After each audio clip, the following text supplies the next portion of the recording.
Hi, I'm Ivan Hunter from Jaeger Brass. Today I'm feeling very vindicated.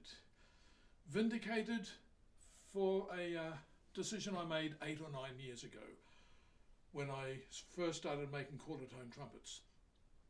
When I was first asked to make a quarter-tone trumpet, and I've written about this, I decided to use a rotary valve because rotary valves are much easier to retrofit into a standard design than an extra piston. And I decided where I was going to put it. That's fine. That's all been written up.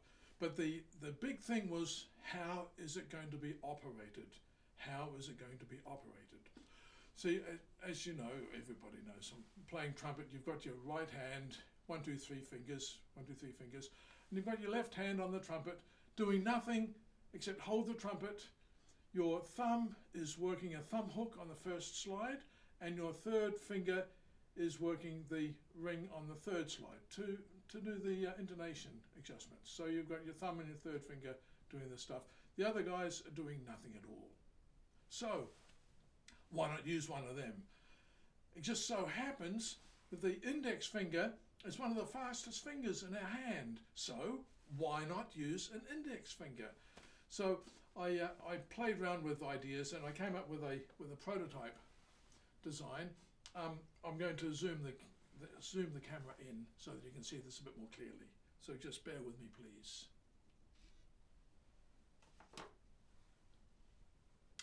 Okay, so we've got this and we're operating it with our index finger, and we can still use thumbs and fingers on the third slide.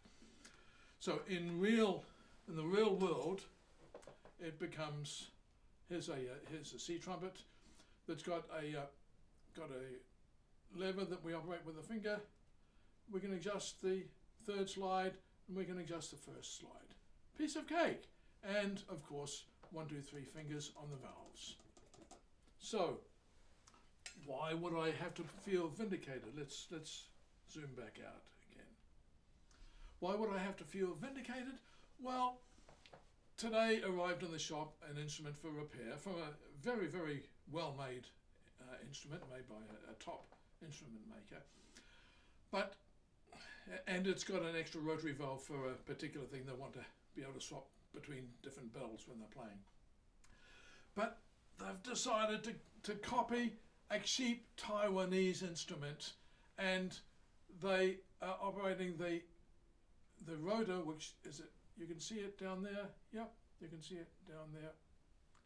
Just there. You've got to operate it with your thumb,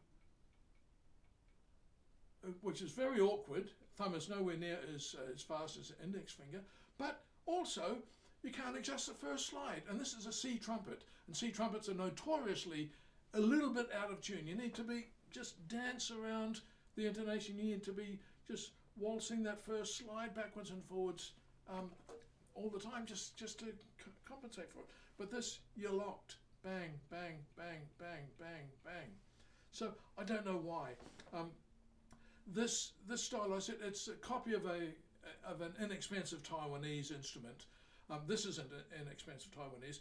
There's a couple of makers build these. There are maybe 4 or 5 different brands, but only a couple of makers, and they're all doing this, which is crazy.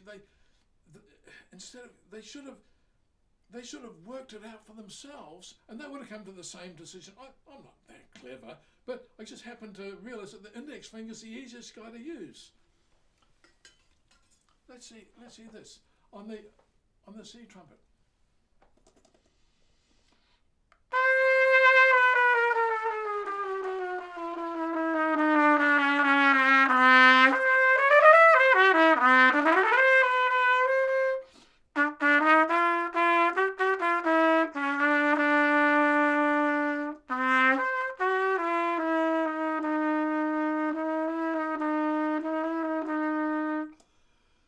So it works on the trumpet, and I've retrofitted a lot of different trumpets as well as continuing to make the Jaeger trumpets. And I can also use the same principle on a flugelhorn.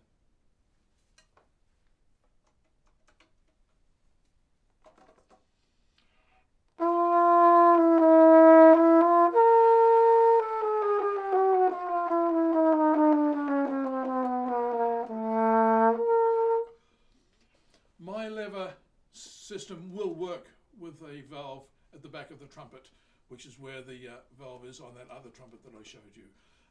It's just a question of figuring out how long to make the linkage rod, and you can do it.